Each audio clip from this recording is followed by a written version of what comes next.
I understand that that is a lack of time to discuss a lot about the CSR, role of CSR in Mission Viksit Bharat. But this is very, very much important as in previous, discussion, Dr.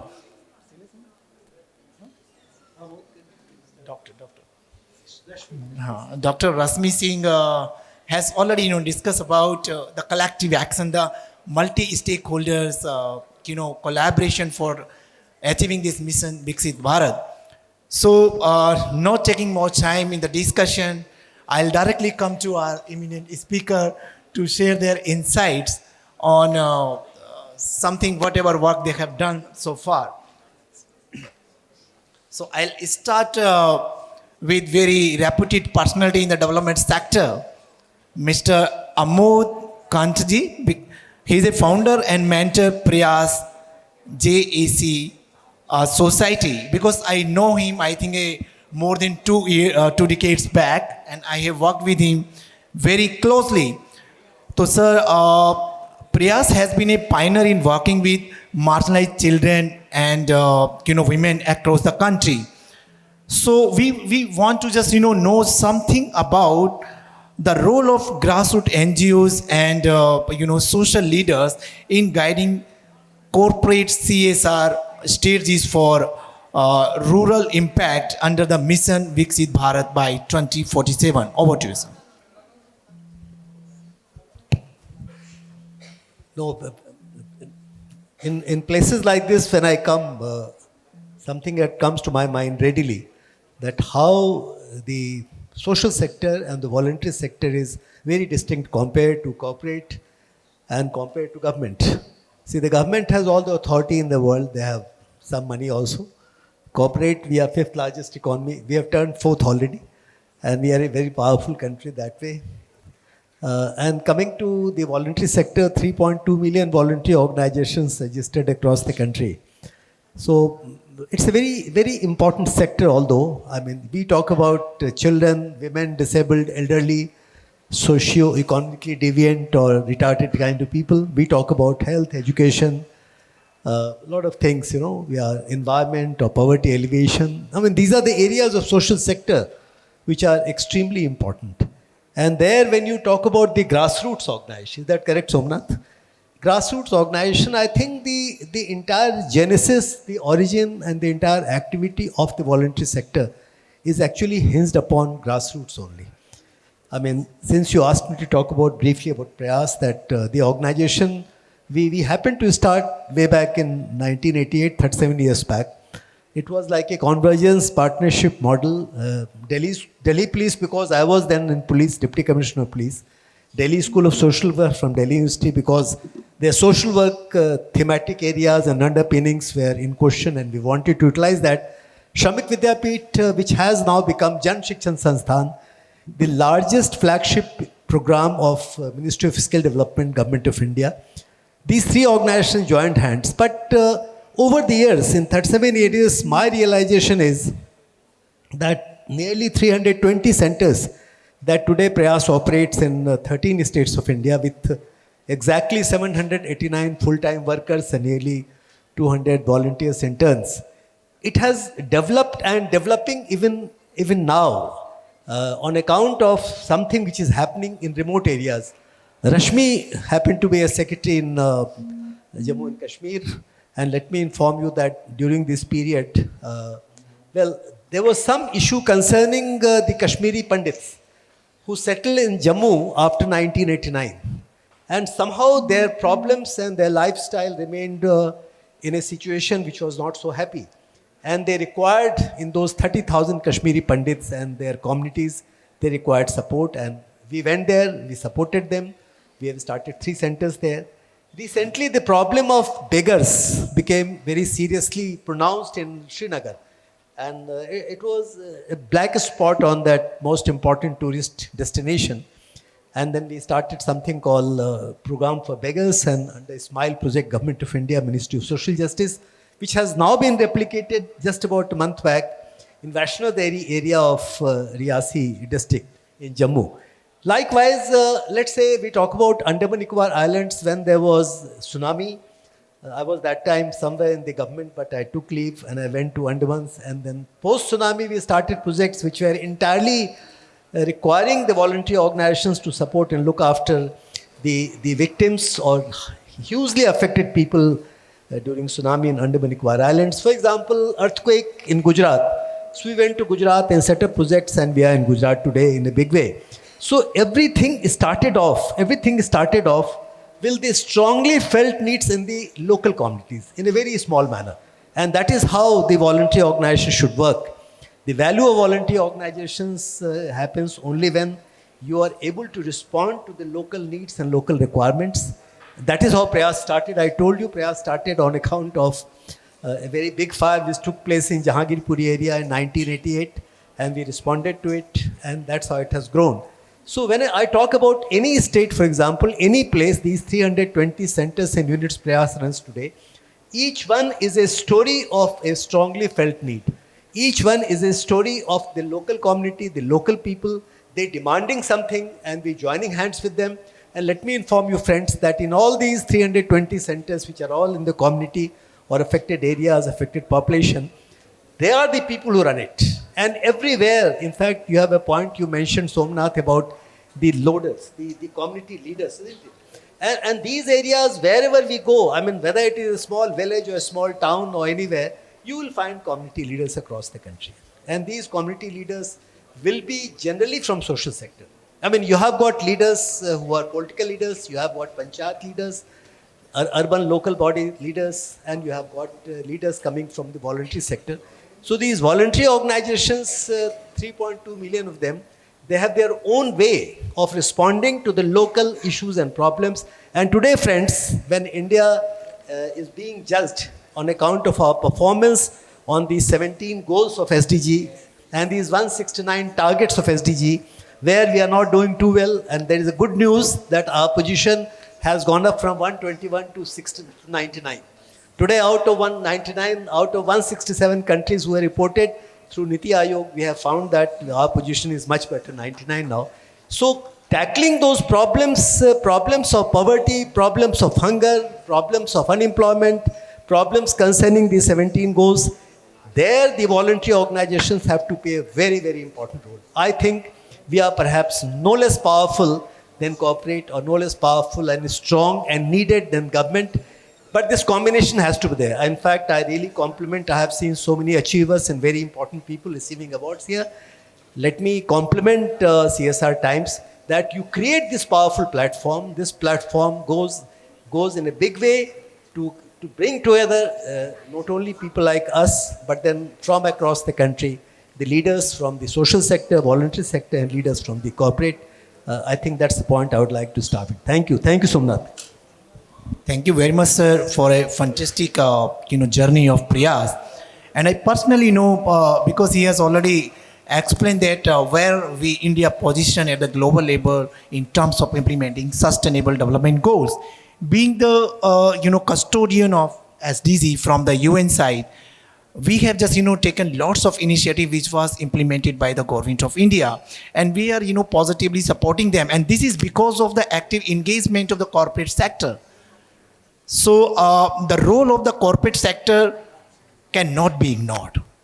Their contribution, whatever sir has mentioned about the 320, I think the center across India, he is running for the development of the real people, grassroots people, with the approach of community driven approach. So people themselves are running such kind of program, and definitely my compliment is there to Prayas. The work they are doing is really transforming the life of the people, not only at the grassroots level but at the top level, and contributing building the nation.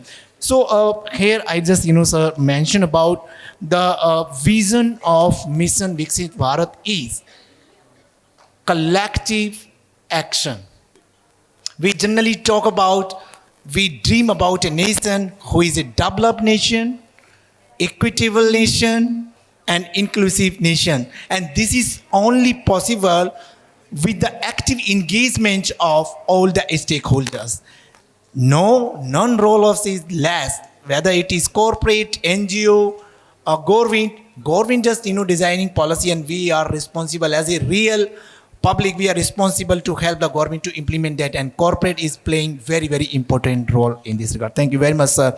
Now I'll move to our second speaker, Miss Devina Kamal, lead CSR, Jubilant Ingrevia Limited.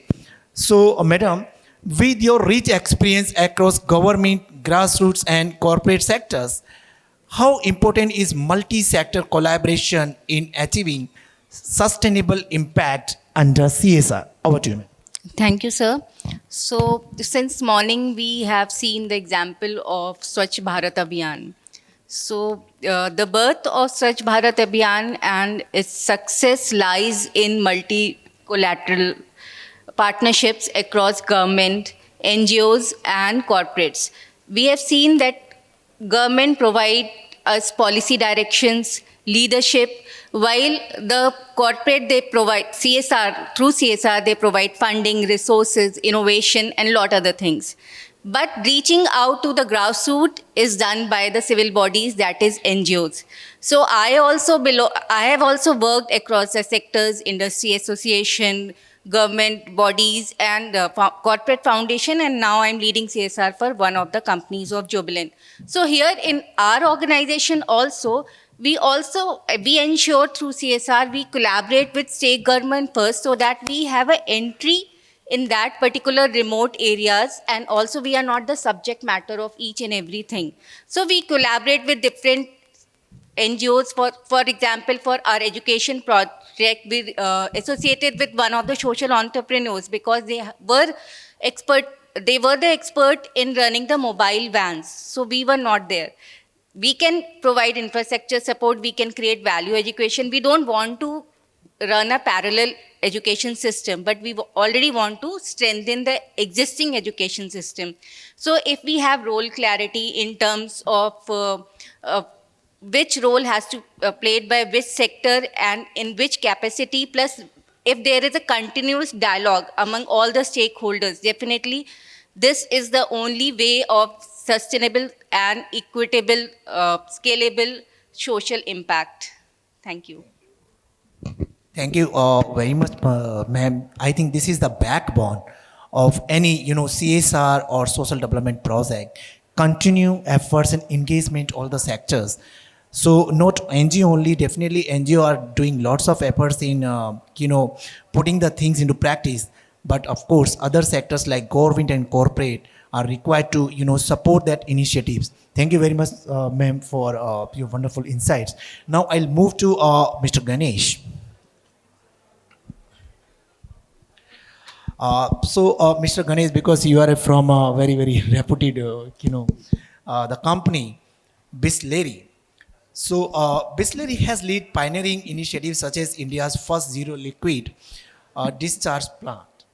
What lesson can be drawn from your sustainability journey that other business can, adopt or contribute to a cleaner and greener India by 2047? So, over to you, sir. Thank you for that question, sir. Bisleri, we are a 54 years company, you know that. And sustainability has been a part of our each and every journey from day one. Okay. And we use water for our manufacturing. So we thought that how water can be used in a efficient and better manner like. So we were doing lots of various analysis and data systems and monitoring in our factories and in our other bottling units. We found that the water efficiencies from our reverse osmosis plant, that is called a RO plant, which is used for the purification of water, we were able to get 70% efficiency and 30% is the rejections. So we thought that why can't we go for a multi-stage RO plant, which will further enhance the efficiency, and then we can use more water rather than wasting this water. The commercial, the household ROs works on the principle of 60-40 ratio or 70-30 ratio. That means 40% of the water we are wasting in the process. So as a company, what we did, we took a call that we will have a multi-stage RO plants wherein we will be able to have 95% of the water as a pure water for packing and only 5% is get rejected. Out of this 5% also, we thought that we will take it up to our treatment plants and then see that this water can be used for our gardening purpose and for the cleaning purposes. That's how we did this water efficiency things. Later we thought that in some places where we had a higher TDS, total dissolved solids, where we have a higher TDS and the TDS is going high when we use a reverse osmosis plant, multi-effective operators. So we thought that we should go a zero liquid discharge plant. So in 2015, we were the first company, first packaged drinking water company in the country to have a zero liquid discharge plant, wherein we don't waste even a single drop of water. Okay. So next step forward is we thought that when we do a good efficient work inside the campus, let us see whether we have any other scopes. So we thought we took in the model of carbon credits. Carbon credits works on the principle of in boundary and outside the boundary, that is scope 1, scope 2 and scope 3. Similarly, we also took in water credits, which will also deal on scope 1, scope 2, scope 3. We are talking about the water utilization in a particular in a manufacturing unit. Why can't we talk about the water which is being utilized by our raw material supplier or a packaging material supplier? So we had a detailed water credit reports which talks about the footprint of water required for packing 1 liter of water. So we found that for 1 liter of water we need 10 liters of water if I calculate the entire 360 degrees, that is the outside the boundary and inside the boundary. So we had calculated this. The reason why we wanted to calculate this, being a responsible company, I not only wanted to control the efficiencies inside the plant, I wanted to see that the efficiency is controlled outside the plant also. So that is the first step. That's why we wanted to go for a zero liquid discharge system. Addition to that, sir, all our plants, we have a STP, that's a sewage treatment plant wherein the sewage water is treated and then used for again for the gardening purpose or for the irrigation purpose inside the plant. And all our plants are having a rainwater harvesting system. That means we are using the water to the best efficient thing like actually. Thank you very much, Mr. Ganesh. Such a fantastic, and you have touched upon the very, very important, the agenda of today's the world, because sustainability has become the issue for the world today, and each organization, company are putting up their proper efforts to achieve sustainable goals, especially in climate, I think, and keeping climate and environment neat and clean for our population. Thank you very much, sir. But definitely, just an information that on 7th August, we are organizing a big event on sustainability. We'll definitely catch up with all of you. So I'll just move to Mr. Vaibhav now. So Mr. Vaibhav, because you have successfully implemented regional CSR program rooted in the sustainability and community needs, could you share how Bridgestone CSR initiative aligned with the broader goals of Viksit Bharat 2047, especially in terms of the education and environment sector? Okay. Thank you very much for the question, sir. I would like to update at Bridgestone CSR. We mostly focus on empowering communities to achieve scalable and sustainability of the programs. Whatever programs we implement, all our programs are self-designed.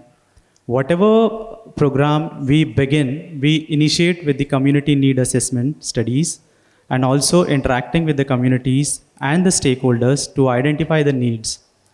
Bridgestone, being a mobility solution company, our CSR programs focus on empowering communities and also designing initiatives to ensure that we reduce social exclusion and also empower the most marginalized sections of the communities and the underprivileged sections of the communities by designing initiatives to economically empower them and empower their social capabilities.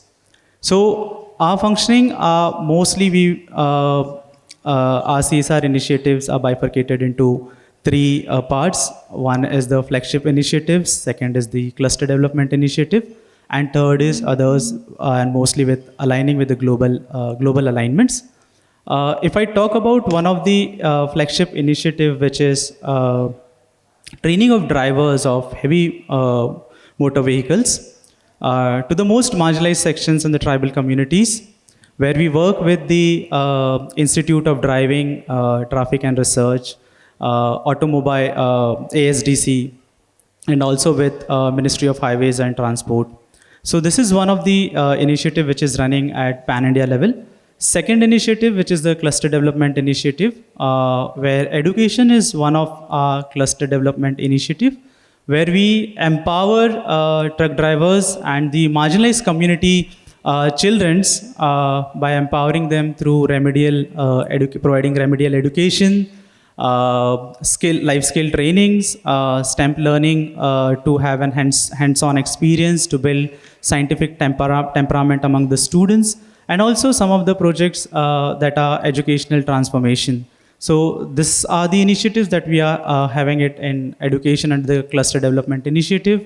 Under global and other initiatives that we have is on, since Bridgestone is a mobility solution company, our mandate is road safety and also environment, where we execute our program. For example, we work with rubber farmers in Kerala for sustainable rubber practices, where we work with more than 1 lakh small scale farmers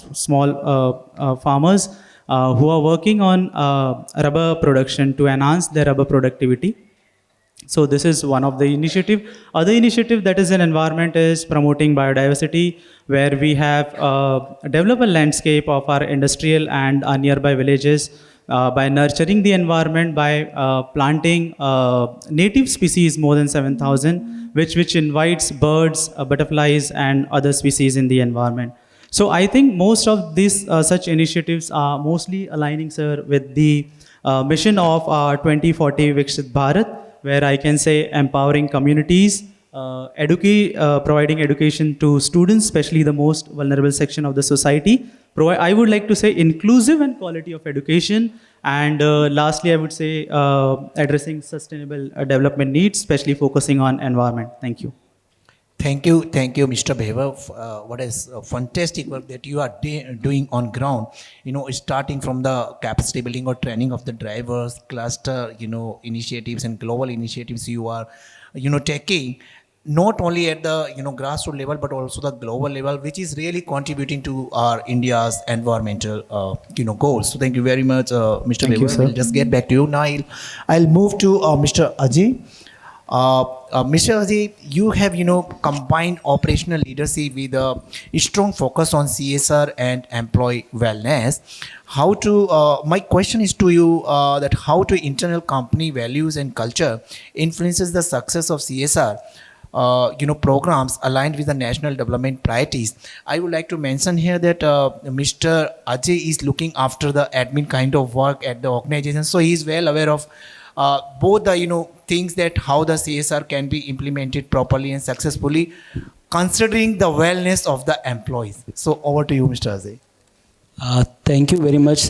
In fact, this is a very interesting question, and I would really love to take you a little bit more deep into the answer. So, internal values and culture of the company, how do they take us to a successful CSR program? So very beautifully said. I believe that the internal company values and the culture that we have at a company, they are the secret behind any sustainable and impactful CSR program. We at Avery Dennison, we firmly believe upon 8 company values. They are integrity, courage, external focus, diversity, sustainability, innovation, teamwork, and excellence. Everything we do is based upon these 8 values. They are ingrained in our culture, and you could very well understand that these 8 values will set the tone of the culture that we have in the company. So to tell you the secret behind it, how they impact the successful CSR program, this is an organization wherein CSR efforts are not carried or executed in silos, but they are run through a strategy by involving a teamwork of close to 24 Seva team members, who come on board as a volunteer by their own choice. And they say that we'll be running this program worth this much, which will have an impact of this much. And the values that we have in company, we apply all the values and all the operational rich experience that we have while executing a non-CSR project. The similar lens we apply on CSR project. We see what is the program, what is the output. then we go into backward integration. We segregate into multiple activities, and we believe that if we have to deliver something successful, let's start focusing on the inputs. The more you focus on input, minor activities, if you have tracked them thoroughly, if you have developed a mechanism for excellence of those activities, then rest assured the results will be successful. So I believe company value and culture, as we have adopted in every Dennison, have resulted into successful CSR program. And because of that strategy, I am also happy to share with you that every Dennison has this vision that we have to be the force for good in the society where we operate. We believe from a person who is operating a machine at our factory to a person who is leading this multi-thousand crores of business in India, everybody knows the why behind the CSR, and everybody is on board, integral to the society. We believe that business and society can grow together. They cannot grow in isolations. And everybody at our place is, like yes man for all CSR activities. They come on board, and this culture is actually resulting into a successful CSR program. Happy to tell you that the unique employee volunteering score at every Dennison, Pan India, we are located at 4 states. The unique employee volunteering score is 38% last year. So this is unique employee. If I go on total number, that would close to 60% employee volunteering. So this is a unique number. So this tells us what is the culture of the company. When a company can spare a person who has to operate a machine or who has to run a multi-crore business, company can spare, company give them an opportunity, and they go interact with the society, go into CSR program and contribute to the effectiveness of the program. So thank you for this question. This was truly amazing to answer this. In short, you have explained the responsible business practices, because each organization, if I see from the integrity point of view, so an organization, a company should have values, should have culture, motivating culture, and should have practices that not only can encourage the employee but also encourage the society to to equally contribute the mission. So thank you very much, Mr. Ajay. And now I'm not putting up any question to any of the experts here. My common question to all the eminent experts sitting here, because we are talking about the role of CSR in Mission Viksit Bharat by 2047. And from grassroots, being an NGO, from grassroots to the nation building, being an NGO, from working with the education, marginalized population, for the education development, sustainability, lots of work you are doing. So what do you think about the Mission Viksit Bharat by 2047? What is your view about this? And considering your organization work, achieving Mission Viksit Bharat by 2047, what recommendation you can give to strengthen CSR and other stakeholder collaboration? So I'll just start with Sir Sri Amod Kanth, then we can just move to other speakers here. We have traveled a long way. 1947, we had life expectancy of 32 years. And today we have life expectancy in India 72 years. It's a big jump. Yes. For 40 years jump in life expectancy. In 1947, our literacy rate was about 12%. 12%, just about that. Ma'am, I'm informing about India to you. Your country has also done a lot of work. And today our literacy rate is over 85 to 90%. I mean, that's the big jump that we have arrived. But to reach that level of Viksit Bharat means developed India. India as a developed country. In the world, there are 193 countries. And we have our positions, and we are nowhere near being a developed country in many ways, because although we are 4th largest economy, although we are 3rd largest military power, but if you look at our human development indicators, our position and our parameters and success in the sustainable development goals, we are far behind. And it's a big journey. It's a very big journey which is going to take place, not only because CSR, coming to CSR, not only because this year the CSR amount was 36,000 crores. As against 16, 15,000 crores, we have been increasing. And because of India's great progress in economy, because India is a very powerful economy, this year it was 36,000 crores. And this amount is supposed to go to CSR. My point is very clear. I would like to say that major part of this money should go to the services, direct services. For example, I work for children. My organization works for children. We are able to access about 45, 50,000 beneficiaries at any point of time. Just now in the next building, there was a big discussion going on the main flagship project of Government of India, Mission Vatsalya. Rashmi has left. It was her department. And we discussed. I was supposed to make an assessment about it. Even today, for example, I mean, as per National Education Policies document, as per the documents of Government of India in various departments, ministries, nearly 30-35 million children happen to be out of school. Nearly 30-35 million children happen to be deprived in conditions where they are not able to meet their basic needs of life. Their child rights are being denied, their basic needs are being denied. And as per Niti Ayog also, let me clarify, as per Niti Ayog, which is India's think tank headed by Prime Minister of India, Niti Ayog has a very good system of finding poverty. It's called multidimensional poverty index. Under that multidimensional poverty index also, the number of poor in India, extremely poor in this country, still happens to be 16 to 17%, which is a huge number in a population of 146, 143, 144 crores. So we are in a situation where huge resources are to be given to those kind of people. Targeted intervention, targeted support is to be given to those kind of people who deserve to come up in the hierarchy of needs and hierarchy of being in the socio-economic parameters. That's very important. And only when we meet it, we'll be able to really become Viksit Bharat or developed India. And that's why I mentioned about sustainable development goal, where again, we have yet to achieve a lot of things. 2030, it's going to close only after 5 years. We have time, 2047. When India completes 100 years, we should be there. But for being there, I think there is a need for a very, very powerful convergence, very powerful support, absolutely united support between corporates of India who are really powerful, government and the voluntary organizations. Thank you very much, sir. You touch upon the real fact, and your recommendation is really valid. And all the corporates, they can support in a way so that we can directly benefit the marginalized community, vulnerable communities. But I would like to mention here three major, the point that this Mission Viksit Bharat comprises. This is, we want to see India as a developed country, as an equitable country, as an inclusive country.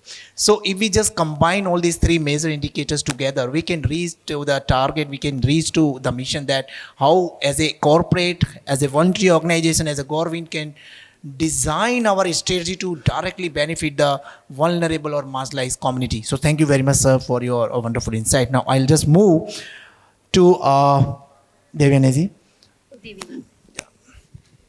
Yeah. So for Mission Viksit Bharat by 2047, I would like to draw attention to the 48% of the population of India, which is represented by women. But the 48% of the population has a contribution of 18% in the GDP. So what's lacking? We have several initiatives. We have women. It's not correctly calculated actually. Yeah, it's an estimated figure, I would say. So maybe the unorganized sector is also not being tapped. But yes, I would like to draw an attention why it is not correctly calculated. Because women, mostly they have jobs, not career. There are different stages in life like marriage, maternity and medical care of a person in their home, where they are expected to follow some social norms, and by virtue of their personality also they are the nurturers. But this is something which we need to work on. So if we have several policies, several jobs, diversity agenda also in the organization, it won't help unless and until there is an investment on systemic changes. The mental barriers they have to fight on day-to-day basis. Every woman, be it of different caste, creed, nationality, it doesn't matter. the mental barrier, the societal norm she has to face on a day-to-day basis are the same for every woman. There could be a difference between geographies, but yet these are the basic things which are being faced by her on a day-to-day basis. So for having them a career, having them a role in the leadership, for example, in rural leadership, we see mostly women are the dummy leaders. So they have to be the real leaders. And there are lack of infrastructure also in terms of daycare and fully equipped Anganwadis also, which is, I think, a detrimental to their progress. Also, if they have to win in life, there should be a systemic change all across. There should be a society, a community supporting them, because we have all the tools. We have diversity program, we have schools and college, we have all enabling policies all across. So nothing will stop them if we change the mindset of the entire nation. That's what I have to say for Viksit Bharat. Thank you. Thank you very much, ma'am, for your fantastic insights and the recommendation. And you rightly said that we are implementing lots of corporate or CSR project, but somewhere we find that real leadership is lacking. But if we want to a successful project, we want to really change the life of the vulnerable and marginalized population, we have to look at the leadership, the real leadership in the field, not only at the voluntary organization level, but also from the government level, CSR level.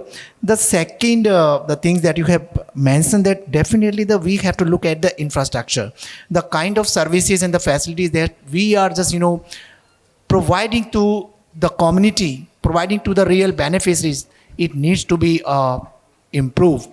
It needs to be at a high top level, so that they can feel about the changing their life. They can just match their life with a developed citizen. And the systematic change can only be expected with the leadership changes and such kind of infrastructure changes. So thank you very much, because NGOs and CSR are putting up lots of efforts to do miracle in the field. But if leadership is not there, the robust leadership is very, very much compulsory. If organizational leadership is strong, definitely we can expect, we can dream the success of the Mission Viksit Bharat. Thank you very much, ma'am. Now I'll just move to Mr. Ajay. The same question to you. We want to just know from your side. Yeah. So I'll just build upon what Amodji and Devina said. So Mission Viksit Bharat, yes, we are a big country in terms of headcount, also in terms of population also. And if we have this mission, then we have to think about inclusivity. We have to ensure that everybody has a contribution to it.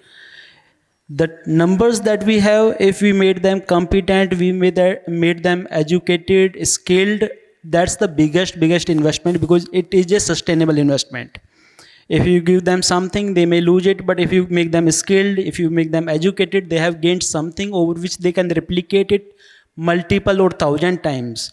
And I have personally seen in my life, in various interventions that we have done at remote places, that like you build a road that may get spoiled after 3 years. You may build an infrastructure that may not sustain some time, but you build a person, you build a asset. You build a replicating asset who will touch multiple life in their own circle of touch, and he'll be a radical change to the society itself. So I would say in Mission Viksit Bharat, CSR has a bigger role, because we are the catalyst of development pace. The private sector, the way we operate multiple projects, we do multiple things. The similar approach when we apply into CSR, it gives effectiveness to every coin that we are spending there. And if we are focused, we apply that effectiveness to CSR funds throughout India by developing monitoring mechanism, bringing automation and technology into CSR efforts, monitoring their inputs, outputs. Truly, that will leverage and will take this role of CSR in Mission Viksit Bharat by paramount upgrade in terms of effectiveness. So that's my viewpoint about it. Thank you. Thank you very much, Mr. Ajay, for your wonderful viewpoints. And you just touch upon the very, very important point to ensure the effective CSR, that is sustainable investment and radical changes in the society. What happens? The organization in the field are doing lots of work, but there is a period when the project or any program just stops. So for that purpose, there should be a sustainable, I think, investment by the CSR so that we can achieve the target that we set in the beginning. And radical changes will definitely come up when there is a sustainable approach applies. Thank you very much, sir, for your wonderful insights and recommendation. You want to say? Just want to add one more thing. So when I was saying that we have to, on this mission of Viksit Bharat, if we are thinking that we have to bring a lot of productivity in CSR programs. They have to be reviewed every year. They should not be as if we have set up a center and that's done for years. No, let's demand productivity from them. If I have set up a center at some place, it will dry up in 1 year. I should aim to mobilize public, get them skilled, get them out from homes, make them, securing livelihoods, education, whatever I need to do. I have to be quick so that, I impact this area, then I move on to next area because India is a big country. Thank you. Thank you very much. You reminded me about the per capita income of India. It is, I think, $2,600. As against developed countries, 4,000 is $40,000 to $60,000-$80,000. So our economy is big.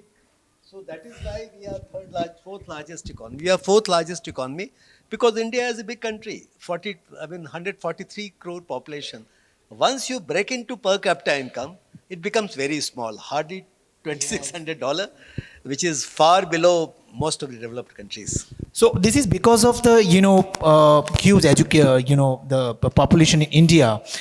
Organization and the voluntary stakeholders are doing lots of work to enhance one level of like education, employment, but they have to do lots of work to bring per capita income up in the countries, and they are doing it. Now I'll move to Mr. Ganesh because he is just sitting silent for a long time. So what is your view, Mr. Ganesh, considering your sustainability kind of efforts in the field? Please, what is your view about the Mission Viksit Bharat and what should be the real contribution of CSR to achieve the mission? Well, sir, when we talk about Mission Viksit Bharat by 2047, so certain goals are very clear for a country. One is we should be the developed country. Okay. Second is $30 trillion economy and focusing on 4 important pillars: the women, youth, poor, and the farmers, children's and the farmers. Don't forget children's. Okay. So mainly these are the pillars which is being focused on.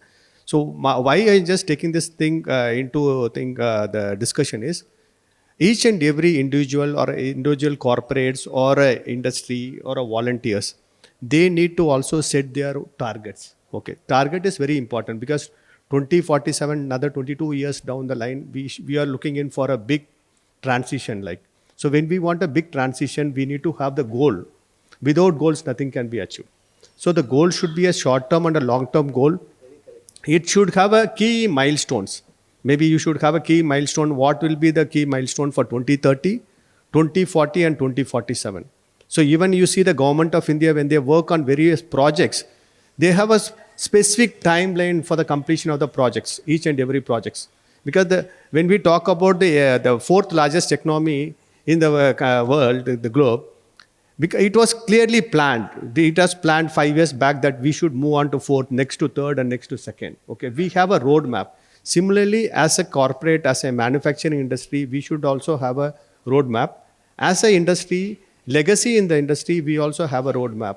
So we follow the ethics.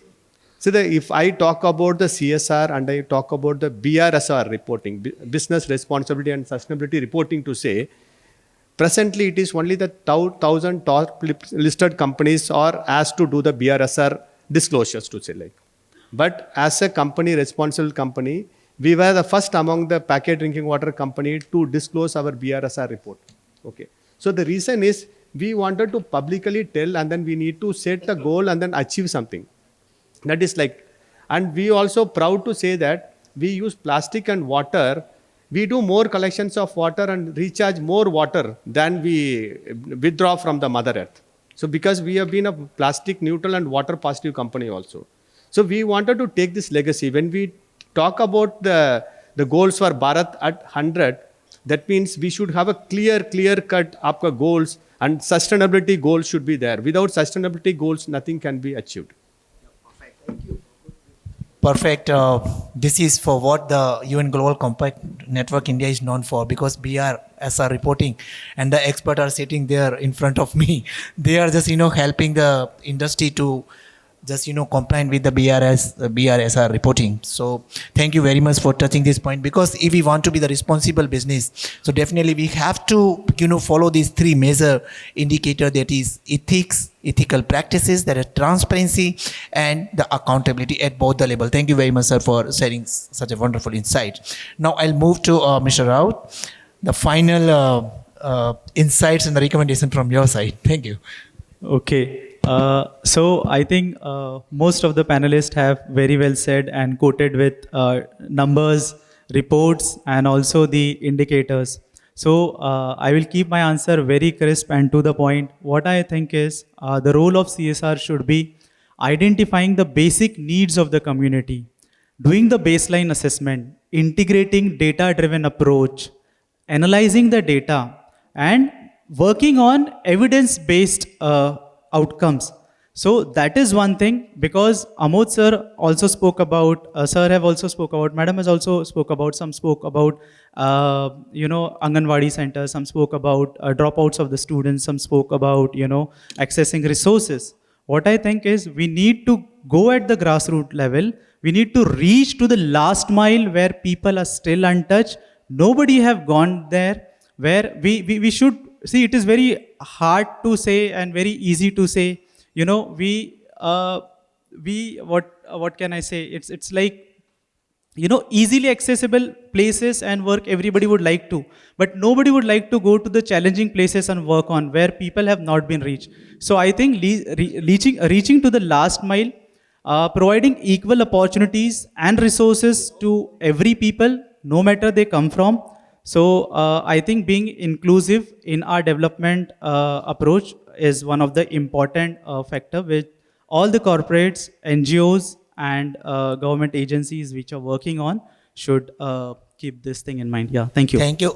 Thank you very much, Mr. Raut, because we have to look at the basic, needs of the society, and accordingly we have to design our approaches, which can be, achieved or meet perfectly. Thank you very much.